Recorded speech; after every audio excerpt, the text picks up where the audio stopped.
Hello everyone, मैं doctor Swati Sharma English सूत्रा में आप सभी का स्वागत करती हूँ। और आप 30 डेज स्ट्रैटेजी फॉर EMRS जो हमारा चल रहा है वही तो 5 ही दिन है। और जो है अब देखिए जो है भाई एक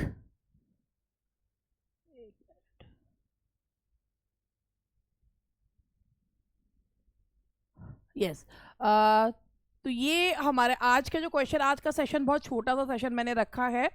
और उसमें लिटरेचर के क्वेश्चंस हैं, मिले जुले क्वेश्चंस हैं लिटरेचर के। और उसके बाद अब जो नेक्स्ट सेशन रखूंगी उसमें ग्रामर वाला पार्ट रखूंगी।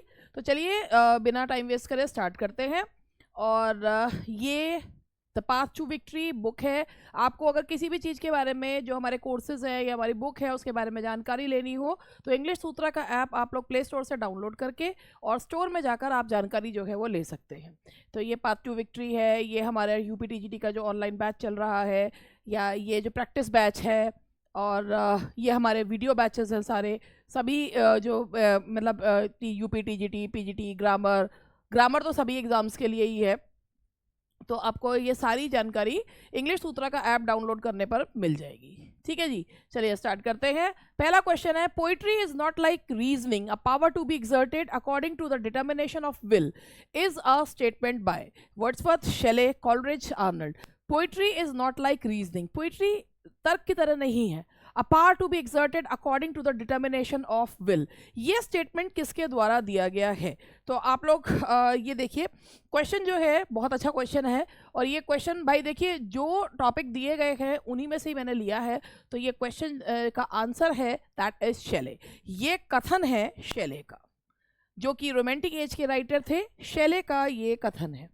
तो चलिए आगे बढ़ते हैं। And the next question is, Adela is a character from A Passage to India, Paradise Lost, Hamlet, doctor foster. Adela जो कैरेक्टर है वो कौन से नॉवल का कैरेक्टर है? तो इसे ही मैंने आपको बता दिया कौन से नॉवल का। नॉवल इनमें से कौन सा है? पैसेज टू इंडिया जो EM फॉस्टर का है, दैट इज। तो एडेला जो है ये एक नॉवल है, किसका? EM फॉस्टर का। और ये उसमें एक कैरेक्टर है, दैट इज एडेला।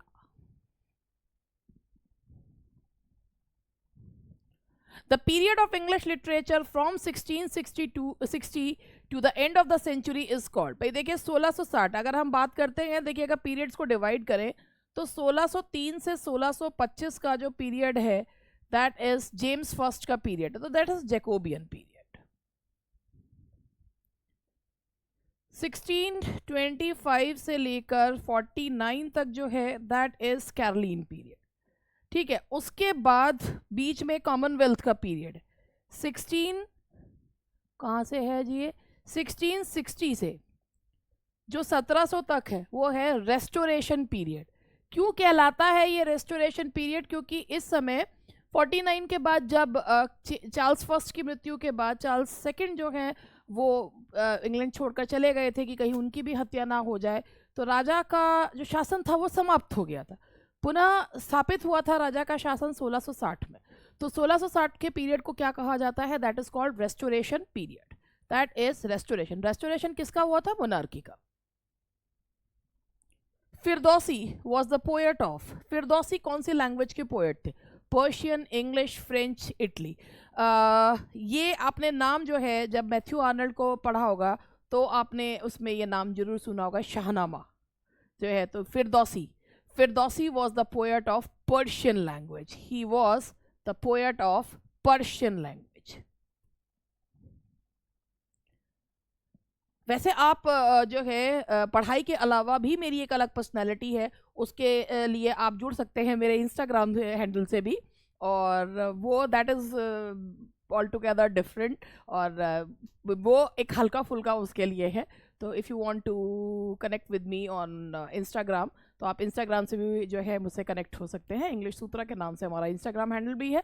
तो अगर आप उस पर भी if you wish to connect तो आप उस पर भी मेरे साथ कनेक्ट हो सकते हैं। And what did Robert Frost father do? Robert Frost जो है वो आप लोग जानते ही होंगे कि रॉबर्ट फ्रॉस्ट जो है वो अमेरिकन पोएट थे जिन्होंने बॉयज़ विल लिखा, जिनकी बहुत ही जो है फेमस पोएम है miles to do before stopping by snowing woods, stopping by the woods in the snowy evening. और इसकी बहुत, ये जो कि जवाहरलाल नेहरू की बहुत ही उनकी पसंदीदा पोएम्स में से एक थी, और उसकी एक लाइन है बहुत ही famous, miles to go before I sleep, जो है। तो ये एक ऐसी पोएम है जो दिल को टच करने वाली है। तो रॉबर्ट फ्रॉस्ट जो है, जिन्हें होमस्पन फिलोसोफर भी कहा जाता है, उन्होंने, उनके जो फादर थे वो क्या थे? तो Robert Frost father was a journalist. ठीक है जी।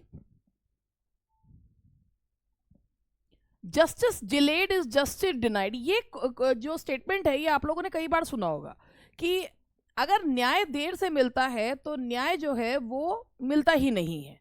तो ये किसने कहा है? शेक्सपियर, एमर्सन, ग्लैडस्टोन या डिज़राइली? तो ये ना तो शेक्सपियर ने कहा है ना एमर्सन, जो कि एक अमेरिकन पोएट थे, ये ग्लैडस्टोन ने कहा है। फॉर्मर पीएम थे ये, और उन्होंने जो है ये कहा है कि justice delayed is justice denied, that is a statement by Gladstone.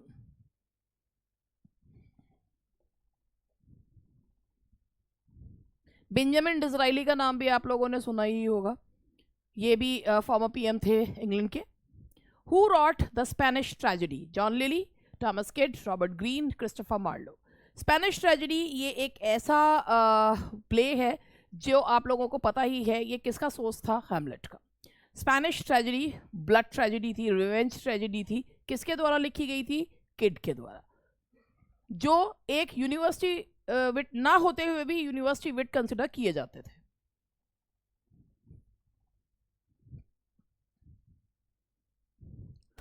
Catharsis refers to the term, tragedy में एक टर्म आती है कैथारसिस, उसका मीनिंग क्या होता है? Characters in play, animals in play, sympathy to others, arousal of pity and fear.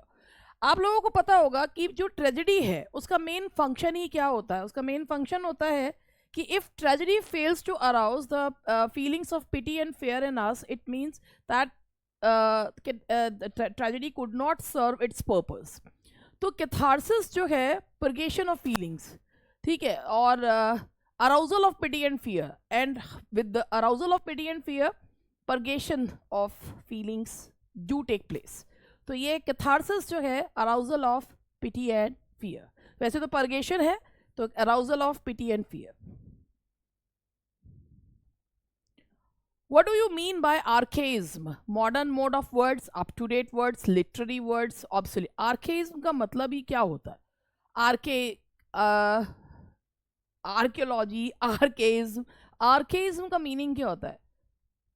Obsolete word, जो words अब चलन से बाहर हो चुके हैं, उन शब्दों के प्रयोग को आर्केइज्म कहा जाता है। जैसे आजकल आप लोगों ने अगर रील्स वगैरह में देखा हो को शेक्सपियर को कोट करते हैं कि ओ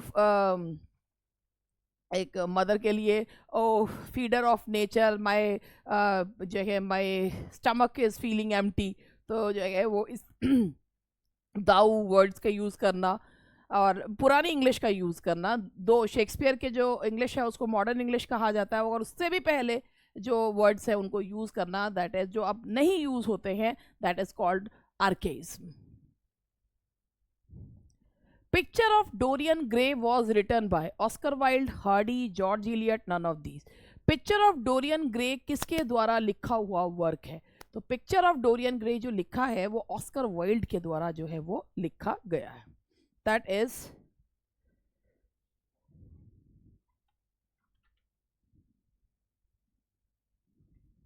yes, that is by Oscar Wilde. Picture of Dorian Gray, that's A.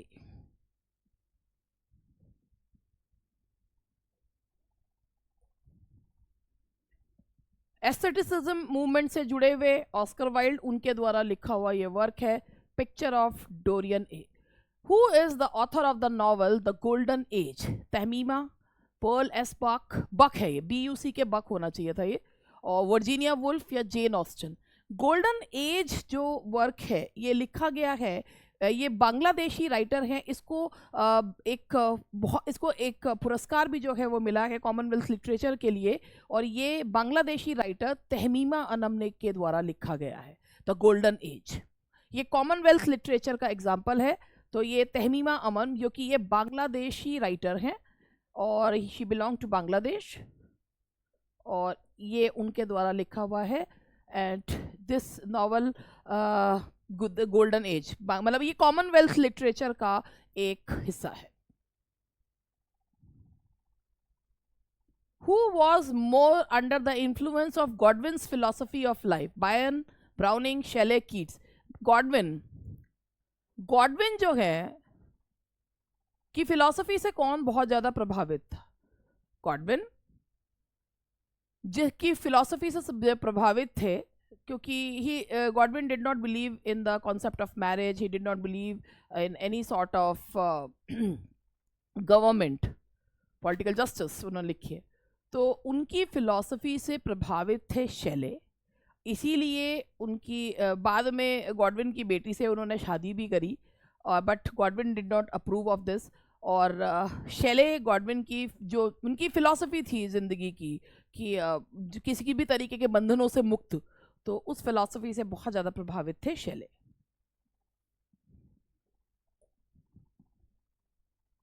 Which university presents the Pulitzer Prize? Columbia, Yale, New York, Harvard. Pulitzer Prize कौन सी यूनिवर्सिटी के द्वारा दिया जाता है? And that is the Columbia University. Columbia University के द्वारा Pulitzer prize जो है वो दिया जाता है। Who is the author of the drama You Never Can Tell? George Bernard Shaw, Ben Jonson, Shakespeare, Christopher Marlowe. एक नाम आप लोगों ने, एक टर्म आपने सुना होगा कि ड्रामा ऑफ आइडियाज, जिसके चीफ एक्सपोनेंट कहलाते हैं जॉर्ज बर्नार्ड शॉ, और ये यू नेवर कैन टेल ये भी जॉर्ज बर्नार्ड शॉ के द्वारा लिखा गया है। और जॉर्ज बर्नार्ड शॉ जो कि इब्सन से काफ़ी ज़्यादा प्रभावित थे, और he belong to modern age. Undo this button is a line from Shakespeare's Hamlet, Othello, King Lear, Julius Caesar. Undo this button, हालांकि ये कोई बहुत फेमस लाइन नहीं है, लेकिन ये किंग लियर की आखिरी समय की लाइन है।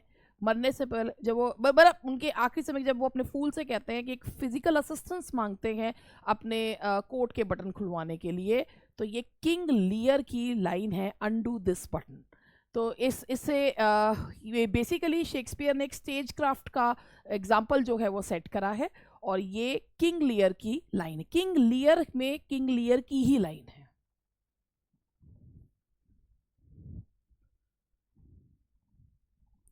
Adonis is modeled on Beyond's Lament, Lycidas, In Memoriam, none of these. Adonis जो है वो 2nd सेंचुरी BC के पोएट बियॉन के लेमेंट पर आधारित है, एलिजी, उसी एलिजी पर आधारित है, Bion's lament for Adonis.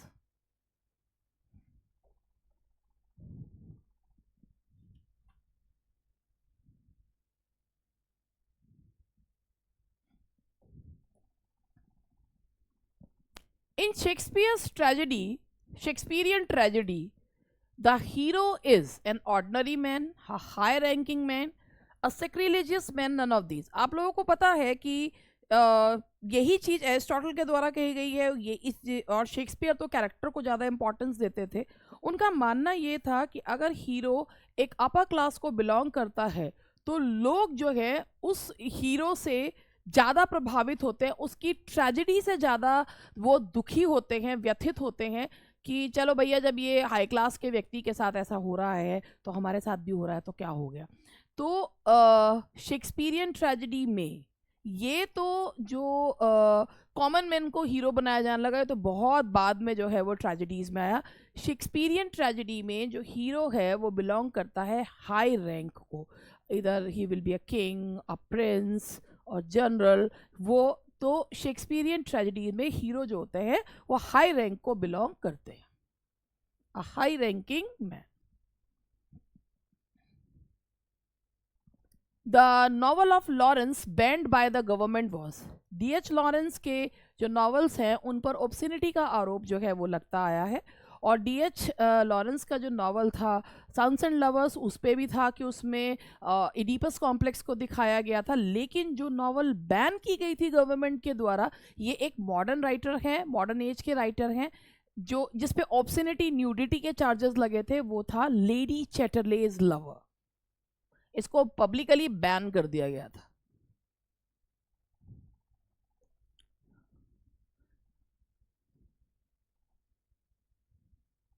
Who wrote the book Ivanhoe? आप लोगों को फादर ऑफ हिस्टोरिकल जो नॉवेल्स हैं वो कौन कहलाते हैं? That is Sir Walter Scott. ये बुक भी उन्हीं के द्वारा लिखी गई है, सर वॉल्टर स्कॉट का वर्क है Ivanhoe, father of historical novels. Synecdoche refers to the term, synecdoche क्या होती है? Part for whole, whole for part, part for whole, whole for part, उसे सिनेक्डोकी जो है वो कहा जाता है। A thing stands for whole thing, a part stands for the whole, that is called, यानी कि जैसे इंडिया की टीम पूरी इंडिया को रिप्रेजेंट कर रही है, that's सिनेक्डोकी।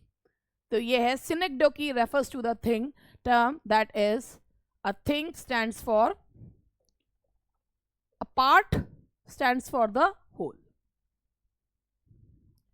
Simile is the direct comparison between two. Simile में हमेशा जो कंपैरिजन करते हैं, आप बताइए सिमिलर चीज़ों में करते हैं कि डिसिमिलर चीज़ों में करते हैं, इलेबरेट होता है या कॉन्ट्राडिक्टरी होता है? तो आप लोग को एक सिंपल सी चीज़ ये है कि सिमिली में कभी भी सिमिलर लोगों के बीच में, सिमिलर चीज़ों के बीच में कंपैरिजन नहीं किया जाता।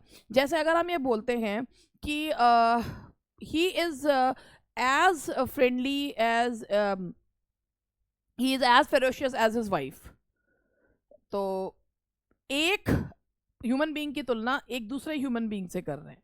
या पोप इज एज जो है good a writer is as Dryden, तो पोप और ड्राइडन दोनों को जो है राइटर्स हैं, उनका कंपैरिजन कर रहे हैं। तो भाई जब दोनों राइटर्स का कंपैरिजन कर रहे हैं तो ये सिमिली नहीं है, ये सिर्फ कंपैरिजन है। सिमिली जो होती है वो डिसिमिलर थिंग्स के बीच में कंपैरिजन को बोला जाता है। जैसे ही वॉक्स एज अ घोस्ट, तो इंसान की तुलना घोस्ट से कर रहे हैं, तो डिसिमिलर थिंग्स के बीच में डायरेक्ट कंपैरिजन होता है। छोटी छोटी चीजें होती हैं बट फिर भी। The poem wind is written by Shelley, John Ashbery, Sylvia Plath, Ted Hughes. तो ये जो है टेड ह्यूज के द्वारा लिखी हुई पोएम है।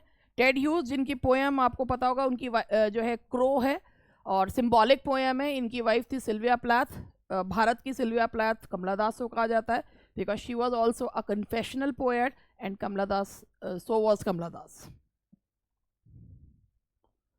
The metaphysical poets is a critical essay by. आपको पता है कि मॉडर्न एज में जो मेटाफिजिकल पोएट्स को दोबारा से पहचान दिलाने का जो श्रेय जाता है वो टी.एस. इलियट को जाता है, क्योंकि उन्होंने इसमें मेटाफिजिकल पोएट नाम का एक ऐसे लिखा जिसमें उन्होंने मेटाफिजिकल पोएट्स को अपनी तरह से क्रिटिसाइज या जो एडमायर जो भी किया है। तो मेटाफिजिकल पोएट्स को दोबारा से लाने का श्रेय जाता है टी.एस. इलियट को, उसको वोग में लाने का।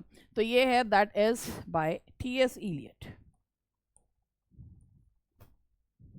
Association of sensibility, dissociation of sensibility. Who is the author of Animal Farm? आप सभी ने एनिमल फार्म जरूर पढ़ी होगी।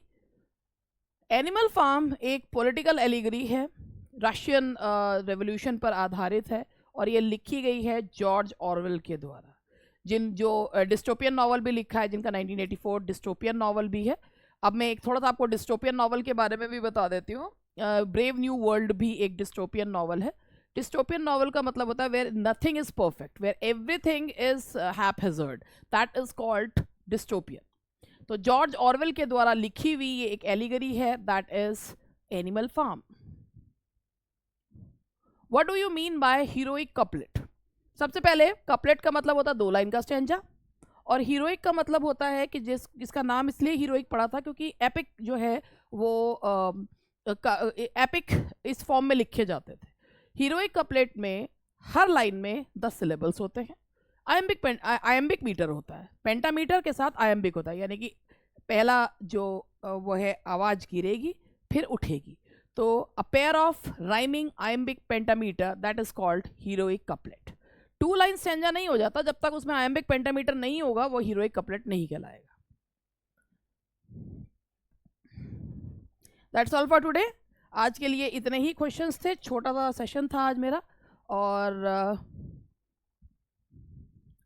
कल तो मैच देखोगे आप सब भी, इंडिया वर्सेस ऑस्ट्रेलिया। कल तो वर्ल्ड कप का फाइनल है।